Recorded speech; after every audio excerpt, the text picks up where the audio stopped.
ಲೋಕಸಭೆ ಚುನಾವಣೆಯಲ್ಲಿ ಕೇಸರಿ ಪಡೆಗೆ ಟಕ್ಕರ್ ಕೊಡಲು ಕಾಂಗ್ರೆಸ್ ಗ್ಯಾರಂಟಿ ಅಸ್ತ್ರವನ್ನ ಪ್ರಯೋಗಿಸ್ತಾ ಇದೆ. ರಾಜ್ಯದಲ್ಲಿ ಗ್ಯಾರಂಟಿ ಈಗಾಗಲೇ ಗೆದ್ದಿದ್ದು ಮತದಾರರನ್ನ ಓಲೈಸಲು ಶತಾಯ ಗತಾಯ ಪ್ರಯೋಗವನ್ನ ಮಾಡಲಾಗ್ತಾ ಇದೆ.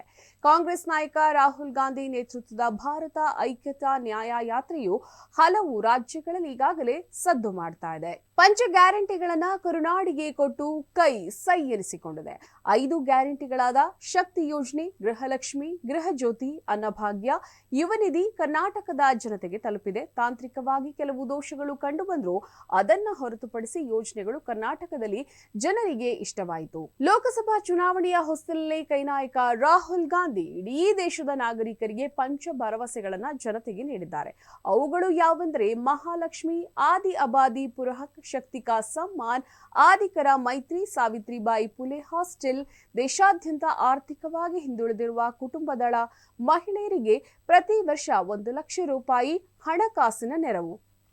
ಆದಿ ಅಬಾದಿ ಪುರಜಕ್ ಯೋಜನೆಯಲ್ಲಿ ದೇಶದ ಮಹಿಳೆಯರಿಗೆ 50% ಮೀಸಲು ಸೌಕರ್ಯ ಕಲ್ಪಿಸಿ ಸಾಮಾಜಿಕ ಹಾಗೂ ಆರ್ಥಿಕ ಸ್ಥಿತಿ ಸುಧಾರಣೆ.